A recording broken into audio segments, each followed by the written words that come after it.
teaching propaganda to children. You want me to sit down? You want to sit on record? आप बोलेंगे? जवाब नहीं दे पाओगे, बैठो खामोश तुम. NCERT has removed the reference to Babri Masjid 2002 rights. Why should people not learn from mistakes of past? Should our children not learn of Gujarat program, massacre of minority Muslims? Those who ignore history mistakes are bound to repeat them. It has made up history argued Indians don't have migrant DNA. Madam, 1 minute, khatam karo. The truth is DNA shows that there are 4 ways of migration in India. Africa, Iran, South. ये बहुत सारी बातें बोलने को थी, माननीय लेकिन आपने असादुद्दीन ओवैसी जी. Thank you, Madam. Madam, a direct connection can be drawn between the policies of the government and the continuing educational backwardness of Muslims. In both higher education and schooling, Muslims want to get formal education, but because of government apathy and negligence, Muslims drop out of the education system is sooner than children of any other community. The government UDIC data, Madam, covers school education, says that Muslim student representation gradually declines from class 6 onwards and reaching its lowest in class 11 and 12. Enrollment percentage of Muslims dropped from 14.42% upper primary, class 6A, to 10.76% higher education, class 11 and 12.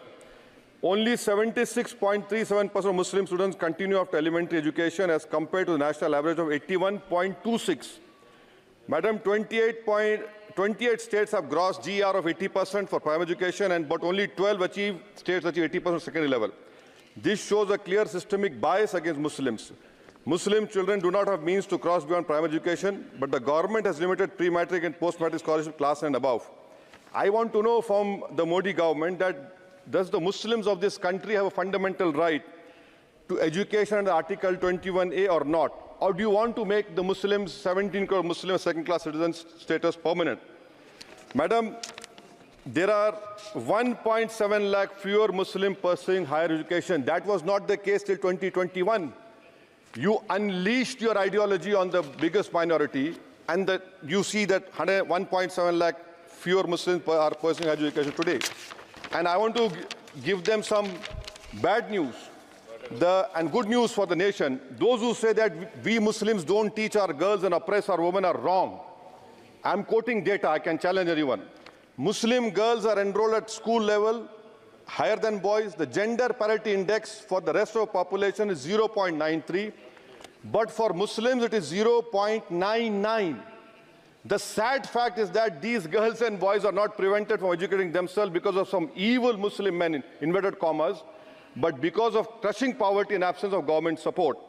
This government education policy talks about universal access to education, ensuring universal literacy in India of 2047. But how can you achieve, sir, if 14% of the population is dropping out of education at primary level? How can you achieve when about 25% rural youths in the age group of 14 to 18 cannot read a class 2 level text fluently in regional language? And while more than half struggle with division 3-digit by 1-digit problems, a skill usually is expected to achieve in class 3 and 4.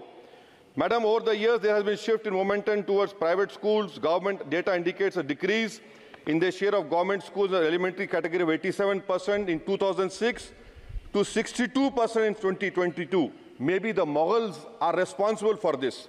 This means that the government has decided to leave the poorest Indians to for-profit schools and abandon the responsibility on the RT. Madam, for Kendra Vidyalaya, the government has allocated 9,030 crores, Navodaya Vidyalaya 15,800 crores. How is it that you have vacancy of 6,653 in teaching and non-teaching staff? Would you blame Babar for this? I'm sure you'll do that. In Navodaya Vidyalaya, 15,800 crores have been allocated, 4,675 vacancies are there. Sanctioned strength is 34,354. In Navodaya Vidyalaya and Kendra Vidyalaya, it is 56,703. You have passed a law 5 months ago about cheating, malpractices, but you are so great in implementing. It took you 5 months. Maybe you are waiting for the NEET paper to leak. That is what I can say. And I'll show the classic example of favoritism, madam, over here.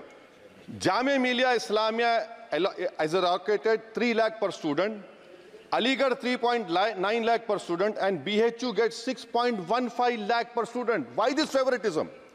And may I request the Honourable Minister through you, madam, that PM USP 1558 crores have been allocated. Please have some liberal mindedness have, so that more Muslim students can get this. Your HIFA scheme, madam, HIFA scheme, 39,720 crores have been sanctioned for 103 institutions. 22 are IITs, 12 are AIMs. These people can pay back money. How can Jamia Millia and AMU pay back money? I don't know who has told you this. And more important, madam, 29% of graduates and above in India are unemployed. And half of them do low-skilled jobs. This is for you to understand. And may I come to Jamia Millia, madam? Jamia Millia, you have no permanent vice-chancellor. Why is it that a registrar is not even qualified to hold that post? Why is it that a standing council is running the Jamia Millia? And please inquire that why 438 crores have been given HIFA, whether competent construction companies have been given or someone has given on the basis of favoritism. How is it, sir, that the present status of 100 years old Jamia Teachers Association, their office has been sealed, their body has been dissolved, there is no funds to run the university, to pay outsourcing staff, to build for building maintenance, no research grant. I demand that leading and the standing council to be immediately removed. Now, coming to Aligarh Muslim University, there are 1,400 AMU daily wage workers are 1,400, temporary 1,559. Why don't you regularize them? And why are you not giving separate funds, Honorable Minister Garu, to the AMU branch at Murshidabad, in Mallapuram, and in Kishanganj? Do you want it to be closed?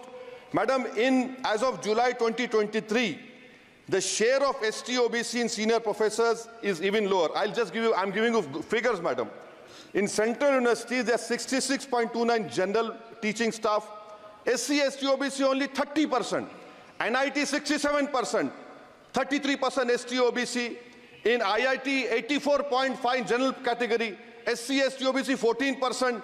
IIM 86.83%. And in general 11%. Who's responsible, sir? You are running the government 10 years. You are running the 10 years. And lastly, madam. Mananiya sir, this complete lastly, NCRT has been given 500 crores. May I dare to say that this government has been distracted with fudging textbooks, reference to Babri Masjid, 2002 rights. Why should people not learn from the mistakes of past?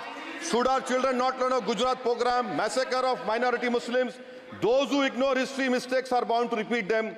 It has made up history argued Indians don't have migrant DNA. Dhanyavad, Mananiya sir, dhanyavad. Madam, Please 1 minute, khatam karo. The truth is DNA shows that there are 4 ways of migration in India. Africa, Iran, Southeast Asia, and Astral pasture of the Aryans. There is scientific consensus on this. May I request the Honourable Minister to you, why do you want to hide the killers of Mahatma Gandhi? Do you want to make Godse a freedom fighter? Let the children know who's a Deshbhakt and why are you trying to protect your organization, ideology organization. Madam, in end, I would appeal to the government to fix your priorities. You need to construct more government schools, improve quality of schooling. You need to make active efforts to reduce dropout rate of Muslims. You have a job cut out for you. Do not waste your time. Do not use school textbooks as battleground for petty ideological quarrels. The future of our children depends on quality of education. May I request the Honourable Minister, concentrate on 14% Muslims. You have the highest dropout rate. This nation, we want it to become Viksit Bharat. But if you keep on unleashing the ideology of hatred, we cannot become Viksit Bharat. Thank you, madam. Mananiya Sadasya Chandra Shekhar